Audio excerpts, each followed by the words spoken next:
Vamos a comenzar este bloque con el análisis de la situación de Venezuela en el Mercosur, para lo cual llamamos a este escenario al doctor Emilio Nowell. Emilio Nowell es abogado de la Universidad Católica Andrés Bello, con especialización en Derecho de los Negocios y Contrataciones Internacionales en la Université de Bourgogne en Francia, maestría en Integración Económica en la Universidad Central de Venezuela, es asesor jurídico de varias cámaras y organizaciones empresariales y es docente de posgrado de diversas cátedras. Bienvenido, Emilio.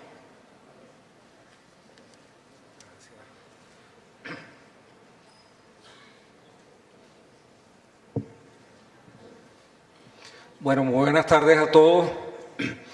Como es el protocolo, debo de verdad, además porque lo siento así, agradecer la cordial invitación que me ha hecho Conindustria y su presidente para compartir con ustedes unas reflexiones que no son solamente mías, sino de un grupo de especialistas venezolanos que hemos tratado este tema sobre Mercosur. Como ustedes saben, Mercosur es un bloque comercial que tiene ya 22 años de existencia y recientemente Venezuela ingresó como miembro de pleno derecho, después de pasar 4 años y medio, 5, con problemas para su ingreso, sobre lo cual hablaremos un poco más adelante. Este es un tema que en el ámbito de los entendidos y de los que están metidos en el comercio, las empresas que están metidas en el comercio internacional, es un tema que plantea unos cuantos interrogantes y está incluso en debate en la región.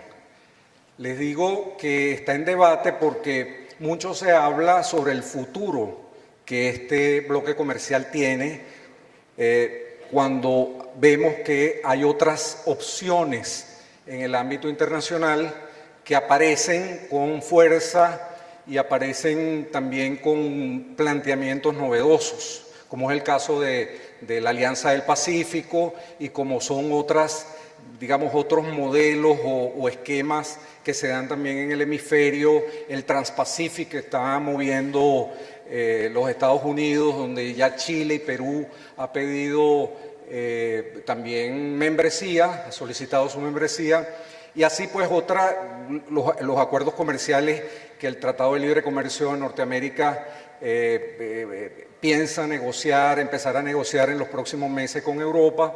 Es decir, hay todo un entorno internacional que nos permite decir que debemos hacer un análisis de él para ver de qué manera, y en este caso Venezuela, no solamente se inserta en lo que es Mercosur, sino cómo se inserta en toda esa dinámica internacional. Yo voy a dividir mi exposición en 4 puntos que espero que con ello podamos cubrir lo que aquí se decía en cuanto al desconocimiento que muchos tenemos o tienen sobre ese tema, y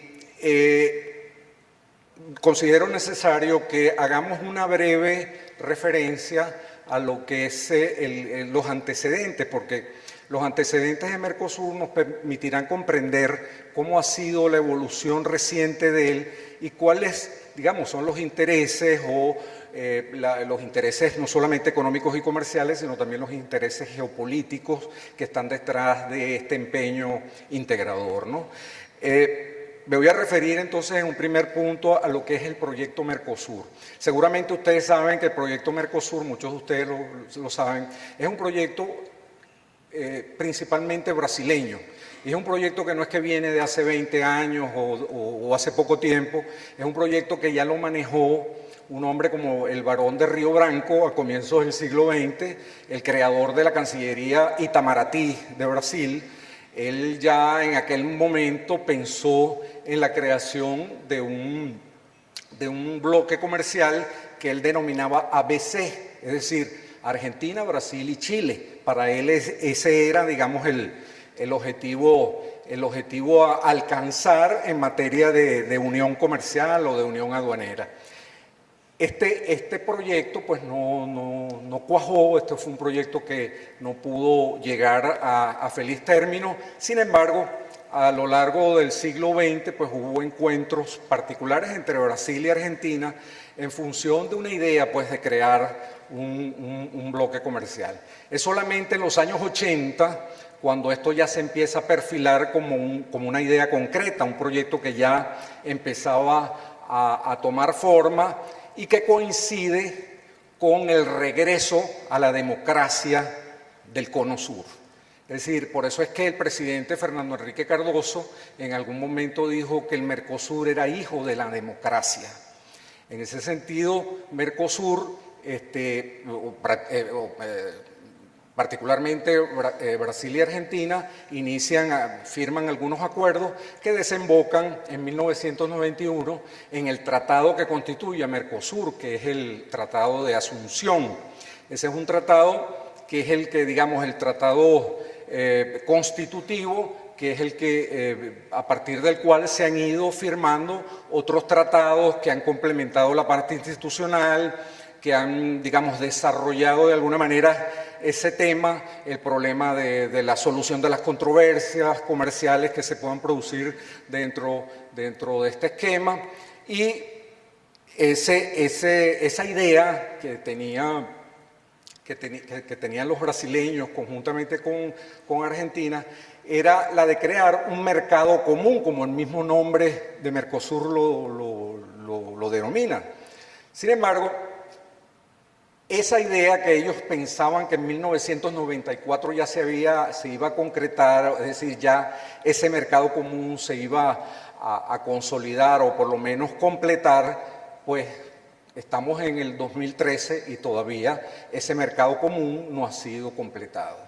Es decir, ha habido muchas trabas, muchas marchas, contramarchas, incumplimientos, es decir, un conjunto de temas que es importante que nosotros como venezolanos sepamos a qué nos enfrentamos, digamos, en este tema. Porque precisamente al no poderse dar Mercosur, lo que es el mercado común, hay un conjunto de temas que hay que abordar o de causas que hay que analizar en relación con este punto. Y es que el mercado común no se ha podido concretar simplemente porque hay un defecto de fábrica. Como pudiéramos decir, es digamos, un planteamiento que fue bien diseñado, como dicen muchos especialistas en Sudamérica, fue muy bien diseñado, fue una muy buena idea, pero fue muy mal implementado. Es decir, ese mercado común hoy no existe.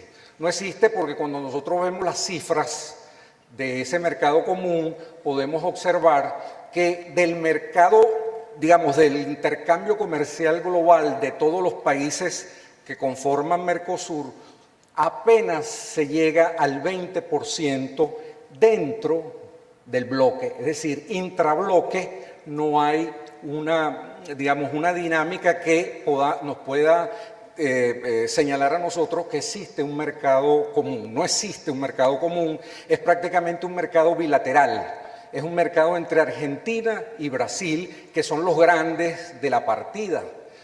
Ahí, como ustedes saben, hay un desnivel enorme entre los dos grandes, porque Brasil es la economía latinoamericana más grande y Argentina es la tercera, frente a dos pequeñitos que son Uruguay y Paraguay, que, por cierto, viven quejándose, viven criticando a Mercosur y cómo se maneja, viven cuestionando que no se les tome en cuenta, viven diciendo que se violan las normas. Los grandes violan las normas, infringen las normas de Mercosur. Es decir, ese esquema de mercado común no existe aún después de 22 años. Tiene también que ver con otra causa bien importante, que es el tema de la institucionalidad. En Mercosur existe una institucionalidad muy frágil, en el sentido de que siguen siendo los estados los que resuelven los problemas o son los que deciden las cosas. No existe supranacionalidad como existe en la Unión Europea.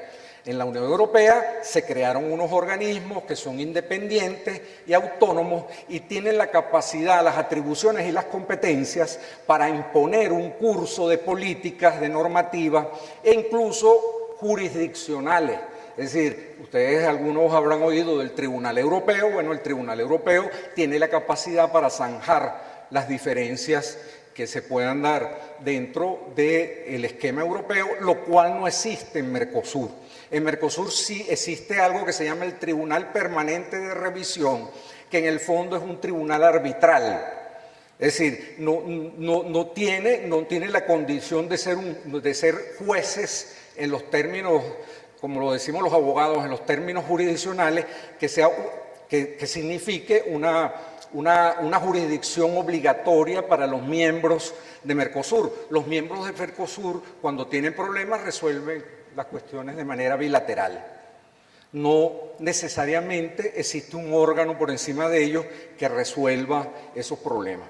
¿Qué crea esta situación? Esto crea esta situación de precariedad institucional, tiene sus efectos en el funcionamiento de Mercosur, porque así Mercosur no está disciplinado y los países, cuando no les gusta algo, pues no lo hacen. Y entonces generan conflictos que después son los países de manera bilateral los que los resuelven y no es un tribunal que está por encima, como en Europa, para resolver ese problema. Entonces, esta es una falla que yo les digo que es una falla muy importante porque eso a la larga ha repercutido en Mercosur en cuanto al cumplimiento de las normas, en cuanto al cumplimiento de los objetivos. Por ejemplo, el tema de la unión aduanera.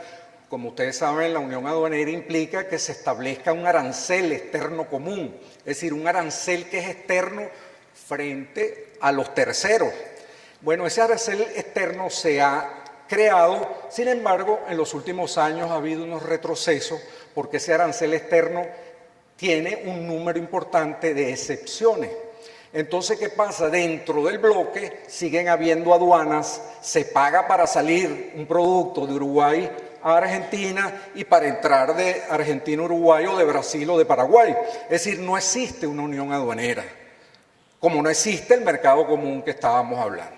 Esto tiene, por supuesto, que ver con todas estas cosas que estamos diciendo. La interdependencia, como decía, al interior del bloque, pues no alcanza al 20% y los socios fundamentales de Mercosur están fuera. Los socios son Europa, los socios es China, el otro socio es los Estados Unidos, es decir, entre ellos no existe pues ese mercado común. Estas son unas cifras que no quiero abrumarlo con cifras, pero bueno, son cifras importantes para que veamos lo que es el Mercosur. Bueno, el Mercosur significa en el papel el 80% del Producto Interno Bruto de Sudamérica, el 72% del territorio, el 70% de la población, 58% de las inversiones extranjeras directas que llegan a Sudamérica y el que las recibe en mayor cantidad, Brasil. Y digamos dentro de Mercosur y representa el 65% del comercio exterior.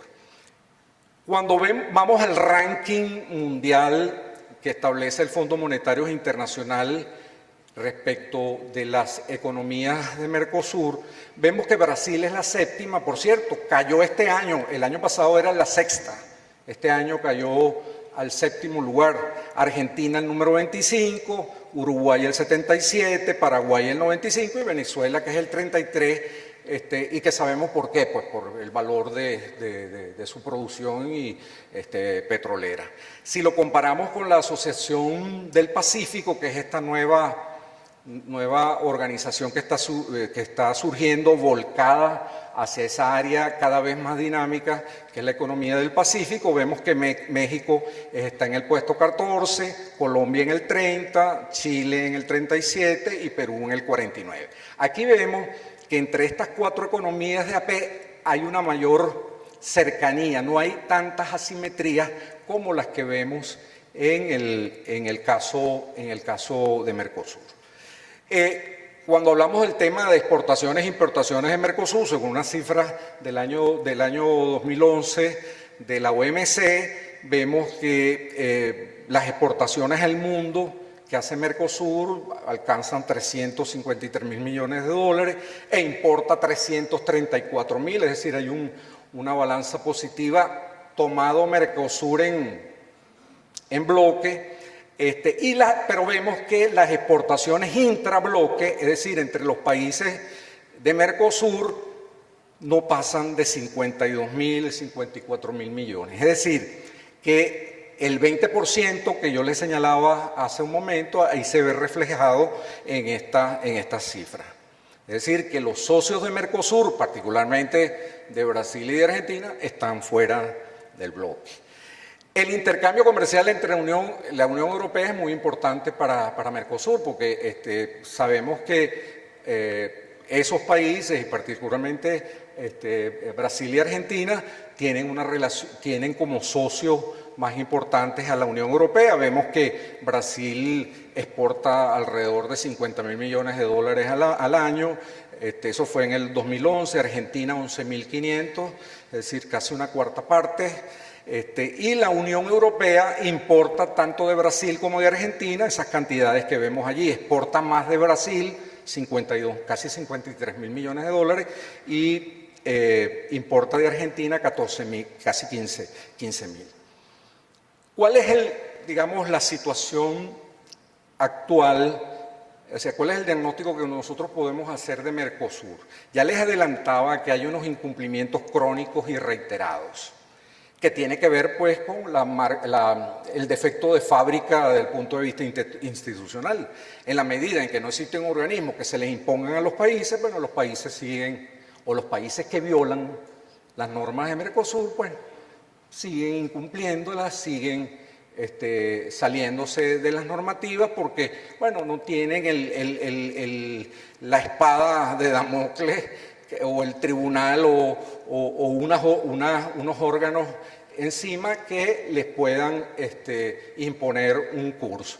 La fragilidad, la alergia supranacional, pues que ya les señalaba, esa alergia a la supranacionalidad es bien importante porque ahí existe un pensamiento que podemos calificar de soberanista, en el sentido siguiente, que ningún Estado de Mercosur cede parte de su soberanía, como hacen los europeos. Por eso que los europeos son exitosos, porque entregaron parte de su soberanía a unos órganos supranacionales que les imponen un curso a las políticas, a las normas y a un conjunto de decisiones. Aquí no, hay una alergia grande, sobre todo de los brasileños. En la Constitución, cuando uno ve la Constitución de Brasil, ellos siempre, frente a un tema en que el Estado tenga que ceder parte de su soberanía en el tema económico, pues ellos se retraen frente a esa situación o no comparten.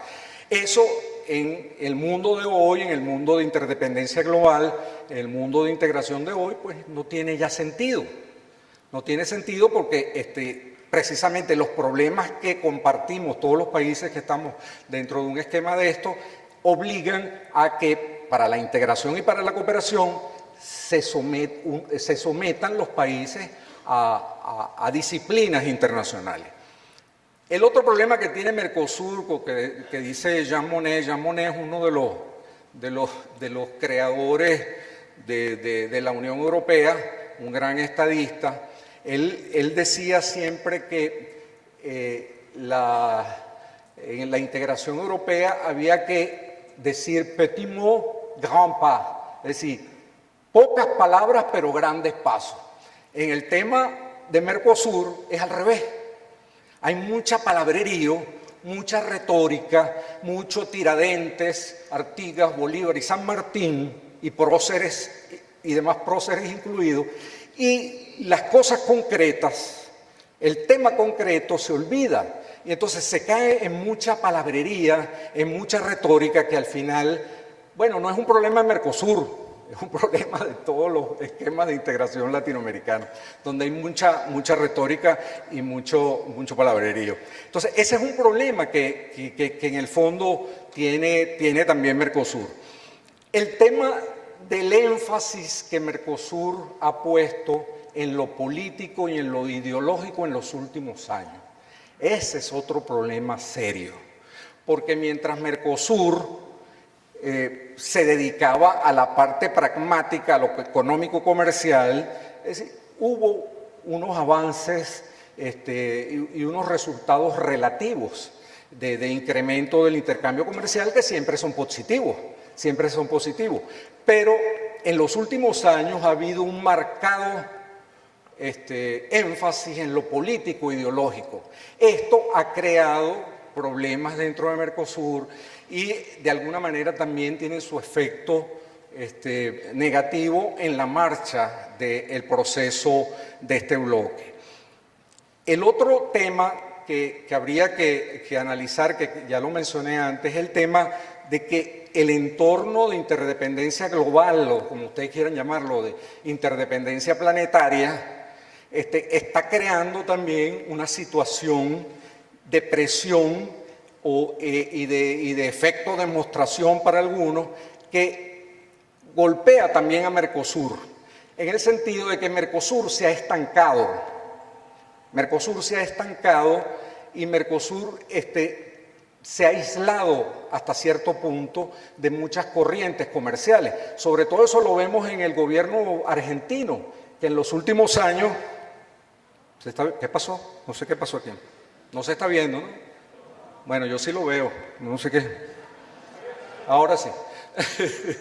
Bueno, el problema del aislamiento de Mercosur y de paralización de Mercosur es serio. Es un problema serio porque está, digamos, como en una calma chicha. Es decir, allí no van ni para adelante ni para atrás. Entonces, ese es un tema que tiene que ver con todas estas cosas que nosotros estamos señalando, con lo institucional frágil y con el tema político que yo les estoy mencionando, y bueno, y los otros que tienen que ver con la retórica. Bueno, estas son unas cifras de comparación de la Alianza del Pacífico y Mercosur, que bueno, esto lo vamos a pasar. Entonces, fíjense, tenemos en ese entorno.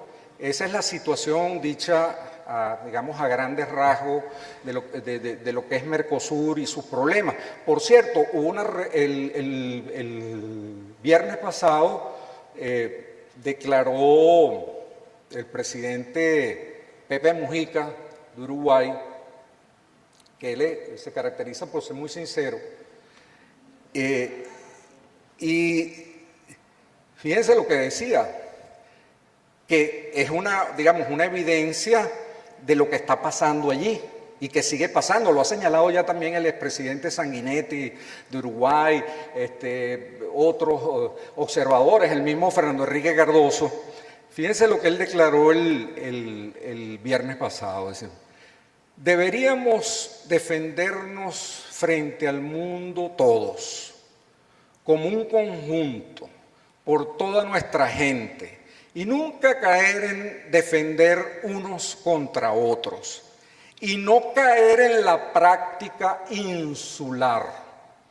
Lo único que termina haciendo es perjudicar la integración, hacer añicos al Mercosur, porque la primera pregunta que me hago, ¿para qué lo hicimos?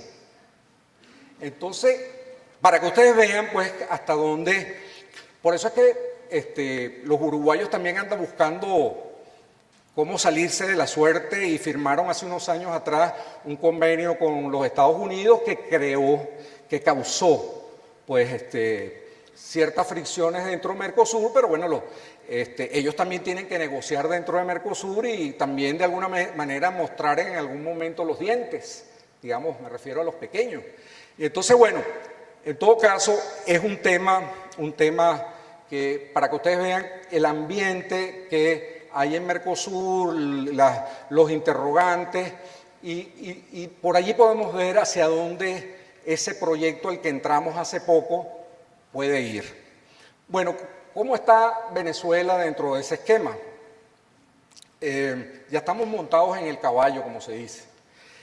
Sabemos que fue un proceso traumático, ilegal. Se violó el Tratado de Asunción en su artículo 20. Incluso el señor Pepe Mujica, que es muy sincero, lo dijo, sí, eso no fue un problema jurídico, eso fue un problema político. Lo dijo él, o sea, eso lo pueden encontrar en todas las prensas a través de internet. Fue un proceso de verdad bien traumático donde, bueno, ya sabemos cómo entramos. Eso de alguna manera afectó pues las relaciones internas dentro del esquema. Entramos a Mercosur también por una motivación política e ideológica. El gobierno venezolano entró por eso. Y además una valoración geopolítica. Es decir, yo estoy convencido de que el gobierno venezolano lo hizo porque ahí se siente como que un paraguas atómico que lo va a proteger del imperialismo. Entonces, bueno, además se lo oí a algunos funcionarios públicos en algún momento que lo dijeron. Entonces, hay una motivación político-ideológica marcada, geopolítica, que nos evidencia que no hubo razones de carácter económico y comercial detrás. Las razones económicas y comerciales fueron subalternísimas para entrar a Mercosur. Y eso lo demuestra la poca consulta que se hizo a los sectores económicos, o casi nula consulta que se hizo a todos los sectores económicos venezolanos, industriales, agrícolas, para entrar allí. Por eso es que se dio una negociación al final con las protestas que se hicieron, hizo una negociación improvisada que se hizo a la carrera y que desde mi punto de vista no ha respondido pues a los intereses económicos del país, a los sectores agrícolas, a los sectores industriales, etcétera, etcétera. Entonces, ya ahí tenemos entonces un plomo en el ala bien importante en nuestro ingreso. Y, en definitiva, todo eso significa que no hubo una política de Estado. Una política de Estado es donde participan todos los sectores políticos, económicos, académicos, es decir, la sociedad civil, los sindicatos, las universidades, a la hora de opinar, a la hora de decir qué es lo más conveniente o no para nosotros ingresar allí. Ojo, no estoy diciendo que estoy en contra de que ingresemos o que hayamos ingresado. Yo soy más bien partidario del libre comercio y creo que estos esquemas de libre comercio al final favorecen más. Sin embargo, una negociación que se hace en los términos en que se hizo, en lugar de favorecer al país, al final puede ser una tragedia desde el punto de vista de muchos sectores económicos. Fíjense, estas son unas cifras así tomadas al voleo. La balanza comercial de Venezuela pues, es pues, sobradamente deficitaria. Fíjense que en el 2012 nosotros exportamos a todo Mercosur 130 millones de dólares y le compramos a Mercosur 4.600. ¿Qué les parece? 4.600 millones de dólares. Fíjense que en el 2011 habíamos vendido más a Mercosur, habíamos vendido 340 millones y en el 2012 caímos a 130. Es decir, que vamos cayendo en términos cuantitativos en nuestra balanza comercial. La brecha, por supuesto, mayor es la que tenemos con Brasil, que bueno, es el exportador más importante hacia Venezuela, sobre todo, bueno, ya sabemos en productos agrícolas, agroindustriales, carne, pollo, soya, etcétera, etcétera, donde no pareciera que nosotros estamos produciendo o no somos competitivos en esos rubros, ¿no? Frente a ellos. Por cierto, que no sé si lo tengo más adelante en un cuadro, es la posición que tiene Argentina y Brasil precisamente en el área agroalimentaria. Es decir, que nosotros estamos compitiendo con Argentina y Brasil con dos países que están en los primeros lugares del ranking mundial. lo cual pues nos obliga a nosotros a hacer un análisis sobre ese tema profundamente para ver cuál pudiera ser las oportunidades que tienen los sectores económicos venezolanos para competir allí. ¿Dónde pudiéramos nosotros entrar en esa área de agroalimentaria y en otras áreas que, bueno, cada sector económico tendrá que hacer sus análisis particulares de factibilidad? ¿Qué tenemos entonces en este momento que ya estamos sobre el caballo? Bueno, nosotros tenemos que hacer una adecuación oportuna y consistente de Venezuela a todas las políticas y normativas mercosurianas. Es decir, les menciono que en Mercosur hay alrededor de 2.700 instrumentos normativos. Hay como 600 decisiones que son leyes de Mercosur, resoluciones, directivas, que tienen que ser adecuadas a la realidad venezolana. Esas normativas van desde transporte, turismo, servicios en general, derechos de propiedad intelectual, normas sanitarias y fitosanitarias, normas sobre tecnología, es decir, todo un nuevo ordenamiento jurídico económico que tenemos que nosotros supuestamente incorporar a Venezuela en los próximos 4 años, porque ese es el periodo que se ha establecido allí. Pero bueno, nosotros tenemos problemas de competitividad bien importantes, ustedes la conocen mejor que yo. Estos problemas de competitividad que tienen que ver con lo macroeconómico, con lo legal, las leyes laborales, entre otras, sobre protección de consumidor, el tema cambiario, que ya se trató aquí, el tema institucional es importantísimo. Cuando se hace la comparación entre el tiempo que tarda un exportador de los países de Mercosur con el que tarda un venezolano para exportar, bueno, la diferencia es casi del 100%. Allá se tardan 30 días y nosotros nos tardamos 70. Entonces, ¿cómo con una institucionalidad y una infraestructura de nuestras aduanas, etcétera, además, sin hablar de los permisos, de que si el certificado de no producción nacional, pasar por las hordas caudinas de Cadivi, es decir, todos los temas políticos, institucionales y legales de Venezuela nos colocan en una, como dicen los abogados, en una capitis diminutio, en una capacidad menor frente a los empresarios de allá que no tienen que pasar por todas esas horcas caudinas por las que tenemos que pasar en Venezuela. Entonces, todos estos temas de competitividad son temas muy serios a la hora que nosotros queramos meternos en Mercosur.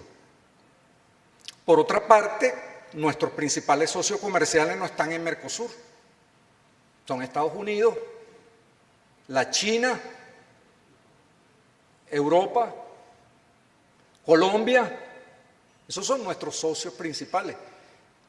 No es Brasil, que ahora, claro, Brasil está subiendo por lo que nos vende, pero no son ninguno de esos países de Mercosur. Entonces, eso es bien, ese es otro elemento para valorar lo que pueden ser nuestras nuestras oportunidades allí o posibilidades de negocio dentro de ese esquema. Fíjense, este es el tema que aquí a Manuel le debe interesar. La evolución de las exportaciones agroalimentarias entre el 2002 y el 2011.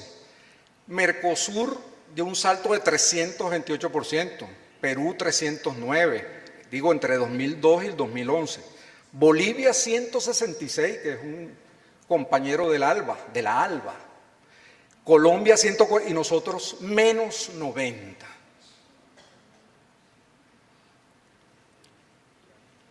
Porque les recuerdo que nosotros no exportábamos tampoco muchas cosas, pero exportábamos arroz, ¿no? Exportábamos algunas frutas, café, es decir, pero ahora ni eso. Fíjense el ranking mundial en el tema agrícola, lo pasamos rápido. Brasil es el quinto productor, el cuarto exportador del mundo. Argentina es el 10º productor y el 11º exportador. Nosotros estamos por allá como en el 70, más o menos, digamos Venezuela. Exportaciones agroalimentarias de Venezuela, bueno, esto lo paso rápido. En 1999 exportábamos café, arroz, pesca y agricultura, nos autoabastecíamos de cárnicos, maíz blanco, hortalizas y frutas.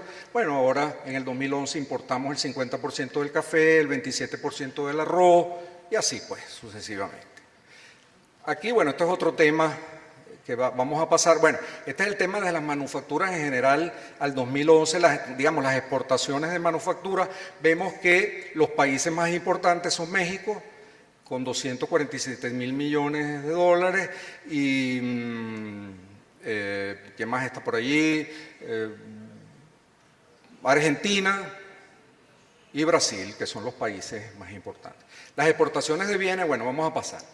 Bueno, ese es el panorama en líneas generales, que no me voy a extender más sobre eso. Lo que es que pensar hacia el futuro, yo no sé si le siga la recomendación a Tulio de preguntarle a unos echadores de cartas o unos pitonizos sobre qué va a pasar con Mercosur. Yo pienso que si Mercosur sigue por la deriva en que va, político-ideológica, de proteccionismo, de aislamiento, Mercosur va derecho a languidecer en pocos años. Porque el tema comercial en Latinoamérica ya está dejando de tener una entidad importante como la pudo haber tenido hace 10, 20, 30, 40 años. Hoy el tema ya comercial ya no es así tan crucial. Fíjense que los datos que uno puede conseguir por allí, alrededor del 94% de los productos en la región ya están desgravados. Entonces ya existe pues un comercio que no requiere mayores regulaciones, ya existe, 93, 94% más o menos. Entonces, la integración hacia el futuro es una integración que debe ir más allá del tema comercial, tiene que ver el tema económico, tiene que ver el tema de coordinación de políticas macroeconómicas, tiene que ver con lo financiero, tiene que ver con el desarrollo de la infraestructura, tiene que ver con la tecnología, crear cadenas de valor agregado, inversiones, permitir más inversiones extranjeras, no obstaculizar las inversiones extranjeras, ser más amigables con la inversión extranjera, seguridad jurídica, etcétera, etcétera, etcétera. Ya el tema económico es algo que está más allá de lo comercial. Por ahí había un amigo que me decía, que estábamos conversando ahí en el break, que me decía, bueno, y entonces, ¿por qué no nos salimos de Mercosur? Y yo digo, sí, yo creo que nos saldríamos y no pasaría nada. De verdad, yo he llegado a la conclusión de que si nos salimos de Mercosur no pasa nada. Por la situación que hay ahí no pasa nada. Bueno, por lo menos a Venezuela no nos pasa nada, porque nosotros lo que hacemos es comprar. Y para comprarle a ellos no necesitamos un Mercosur. No necesitamos.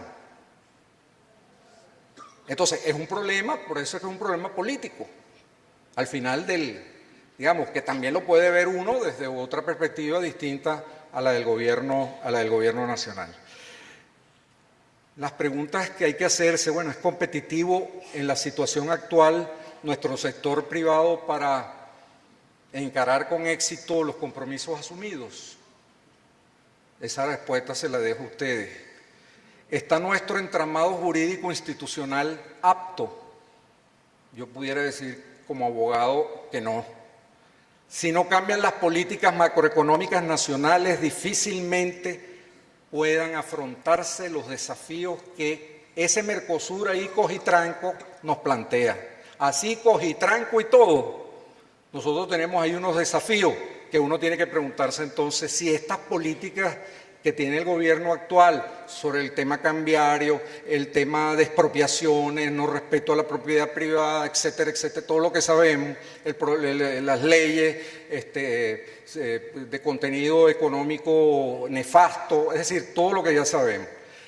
Luego, hablando ya del tema del Mercosur como tal, por lo que yo les decía al principio, Sin instituciones de integración más autónomas, la confianza en el bloque y su marcha continuarán erosionándose. Porque si las cosas se van a resolver entre amigos, sin institución que las resuelva, bueno, seguiremos, digamos, seguirá Mercosur en esa deriva de fragilización de todo el entramado que tiene. Hay un agotamiento, ya les dije, de la dimensión, como conclusión, hay un agotamiento de la dimensión puramente comercial de la integración. Esto plantea dos escenarios para cualquier país latinoamericano, pero se los digo rápidamente. O se inserta como productor de materias primas y con mercados geográficamente muy localizados, o se inserta con una oferta diversificada y con múltiples mercados, digamos, como se dice, tous azimuts, hacia todos los puntos cardinales. Ese es el dilema que tiene todo país. Claro, nosotros tenemos que verlo como venezolanos, pues sabemos el tema del petróleo y todas estas cosas, pero ese es el dilema que podemos hablar latinoamericano. O se cierra con poco y sigue produciendo nada más materias primas, o se abre y diversifica. Ese es un dilema que, por cierto, no es nuevo, un dilema que los economistas hablan de toda la vida. Y eso significa, pues, tecnologías, incorporar tecnologías, incorporar valor agregado, etcétera, etcétera, porque si no, paulatinamente los sectores industriales van a ir decayendo y desapareciendo si no hay una opción distinta. Eso, por cierto, la gente de Itamaraty, es decir, los brasileños que son los dueños de este negocio, Itamaraty lo tiene clarito. Lo dijo hace como 3 meses antes de que se fuera el canciller anterior, Patriota, Antonio Patriota, lo dijo en la Comisión del Senado de Relaciones Exteriores de Brasil, dijo: esto es lo que tenemos que hacer nosotros como brasileños y lo que tenemos que decirle a todos los latinoamericanos que deben hacer. Es decir, cambiar un modelo de inserción distinta, por supuesto, para los brasileños, como siempre, es un problema que ellos siempre ven que son sus intereses particulares. O sea, como debería ser, como decía ser cualquier país, defender sus intereses particulares. Entonces, fíjense, el tema del énfasis político-ideológico como penúltima cosa es contraproducente en el espacio de Mercosur. Y eso lo vimos en el episodio de Paraguay, que por cierto Paraguay, como sabemos, Paraguay está suspendido y que ayer leí que lo nombraron representante de Mercosur en la negociación que se va a dar en diciembre con la Unión Europea. Esa es otra negociación que tiene 14 años y no se termina de concretar. Yo me pregunto qué va a decir Venezuela en esa negociación con la Unión Europea, porque ese es el imperialismo europeo. No sé cómo vamos a entrar o cómo el gobierno venezolano va a entrar en esa negociación con la Unión Europea. Pero volviendo al caso Paraguay, Paraguay llama la atención que lo hayan designado el jefe de la negociación con la Unión Europea. Eso significa que está por debajo una negociación donde le van a dar una satisfacción a Paraguay por el atropello que sufrió el año pasado, con la suspensión ilegal y con el ingreso de Venezuela de manera ilegal y traumática. Entonces, esa es otra cosa que tenemos allí que habrá que valorar. La pregunta final para terminar: ¿se puede apostar a largo plazo a Mercosur? Yo me inclino a decir no.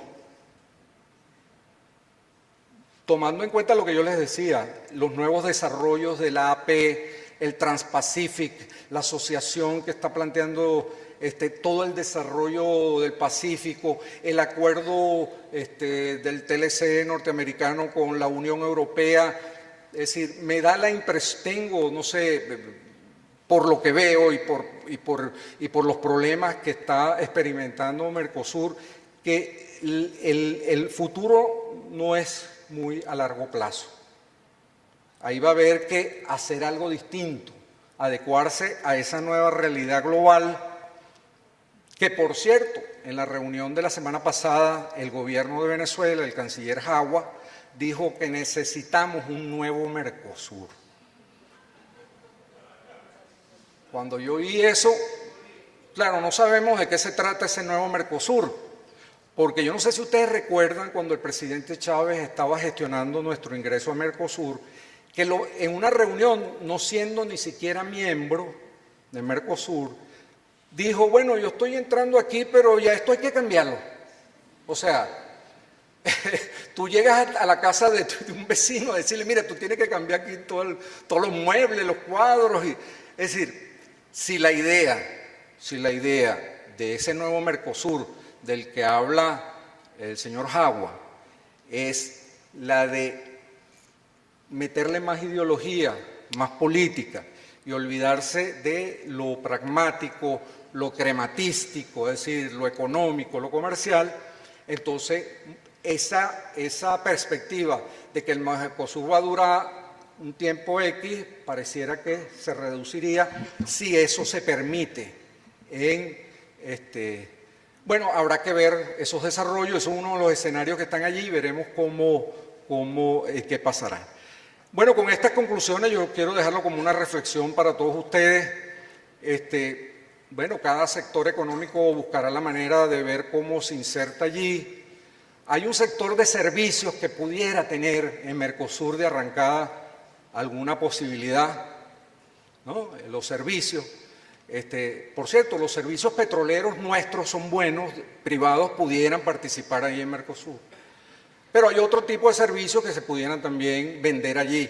Ahora, tengamos claro, Mercosur, sobre las inversiones extranjeras, hay una regulación donde se respeta la propiedad privada, donde las expropiaciones tienen que hacerse si se llegaran a hacer indemnizando a precio de mercado.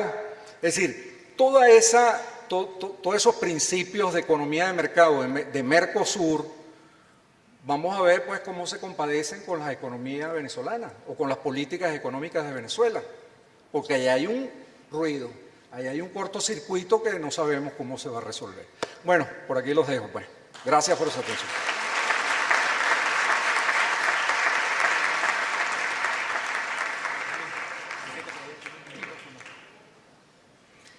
Bien, muchas gracias al doctor Emilio Nowell por esta interesante presentación que nos da luces acerca de los retos que se le presentan a nuestra industria de cara a este proceso de integración. Vamos a dar inicio a una sesión de preguntas y respuestas para la cual tendremos unos 20 minutos. Les recordamos también entregar la encuesta sobre satisfacción que tienen en su material de apoyo y les recordamos también que el hotel nos ofrece una tarifa plana de estacionamiento.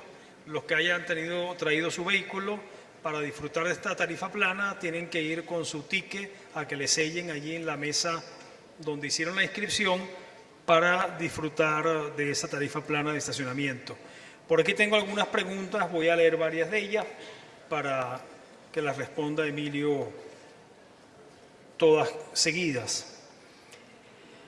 Teniendo en cuenta que tanto el Mercosur como la Unión Europea son productores y exportadores de productos agrícolas, ¿qué debería hacer Mercosur en la OMC para hacer frente a la competencia desleal que da la Unión Europea en este rubro? Aquí hay dos preguntas que están relacionadas. ¿No es preferible para Venezuela retomar su lugar en la comunidad andina, donde tiene mayores posibilidades de exportación y porque no puede competir ni con Brasil ni Argentina?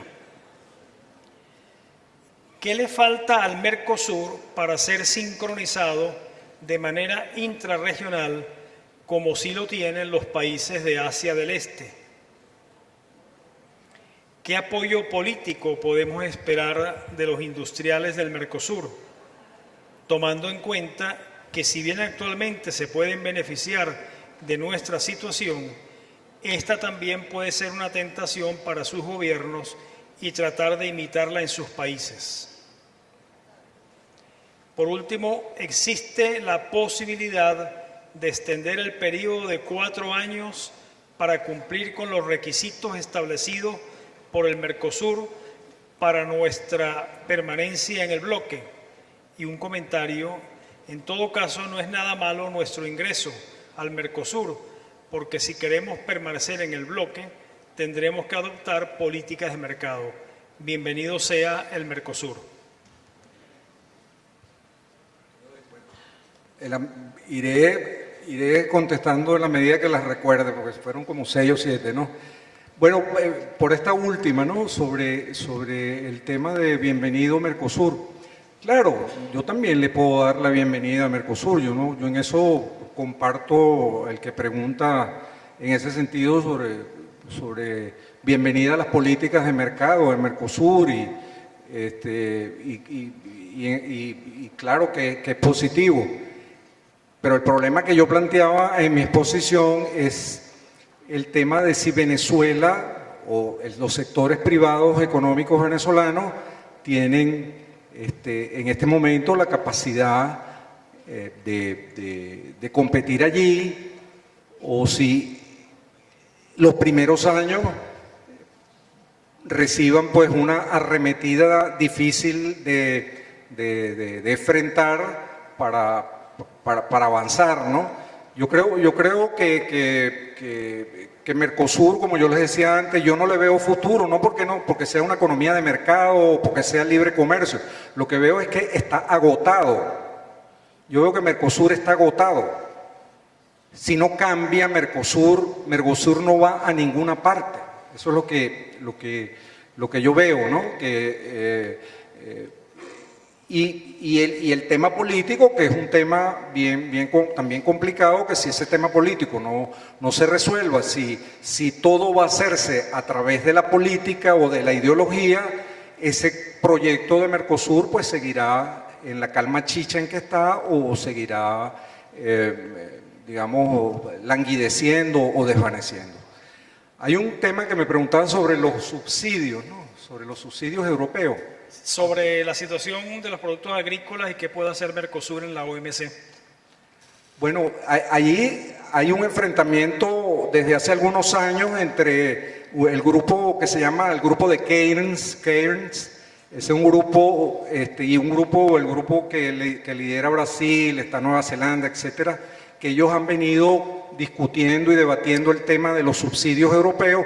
Bueno, como ustedes saben, los europeos son los que dan el mayor subsidio a los productos agrícolas. Por cualquier cosa le dan subsidio. Si usted colabora con el medio ambiente, lo subsidian. Si hay un problema de los precios que caen en el mercado internacional, la Unión Europea le da el diferencial entre ese precio caído y el precio que ellos han establecido como un precio mínimo.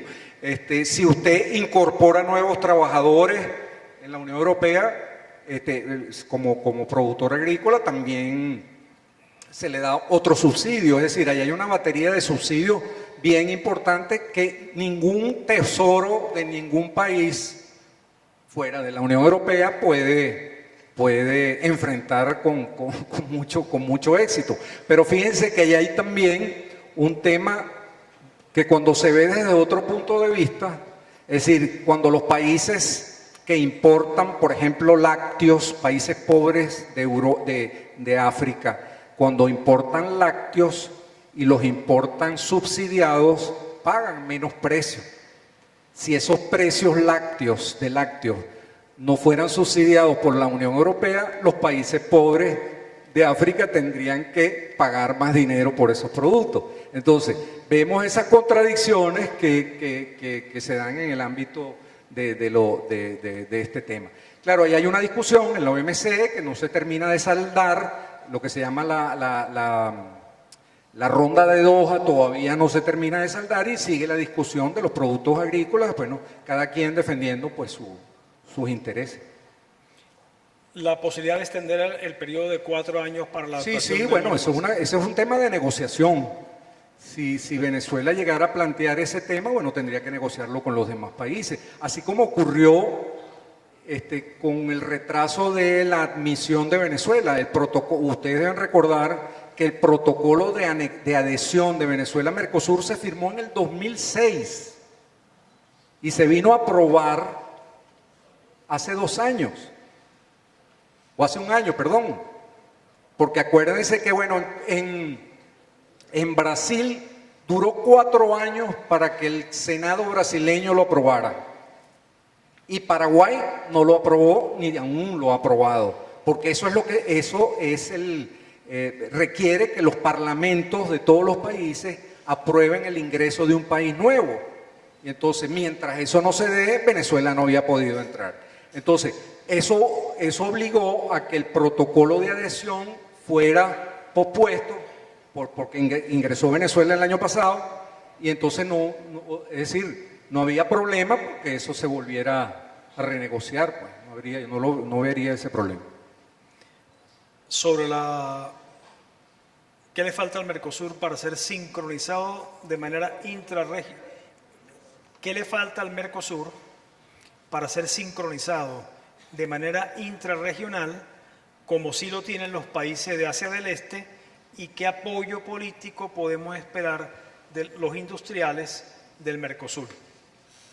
Bueno, el apoyo político, por supuesto que se puede conseguir allí. Las relaciones las tienen ustedes, los empresarios venezolanos, a través de sus asociaciones. Es decir, he sabido que, bueno, las asociaciones de empresarios en todo el continente pues tienen relaciones y tienen contactos y claro que pueden haber apoyos allí. El tema ese de la sincronización, ¿no? Que dices tú, de sincronización regional como se da en Países del Este. En el Asia Pacífico, bueno, ese es uno de los problemas serios que tiene Mercosur, porque cada país hace lo que le da la gana desde el punto de vista macroeconómico. Y entonces, en el Asia Pacífico, a pesar de que no existe una obligación jurídica vinculante, sin embargo, en el Asia Pacífico los países respetan lo que se decide en sus reuniones. En este caso, que es Mercosur, donde si hay normativas vinculantes, no se respetan. Esa es la diferencia.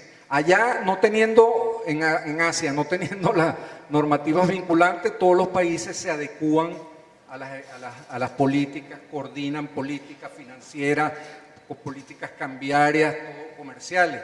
En cambio, en el caso de Mercosur, que si hay normativas vinculantes, es imposible porque cada quien, particularmente Brasil o Argentina, hacen lo que consideren lo más conveniente para ellos. Bien, muchas gracias al doctor Nowell por su participación.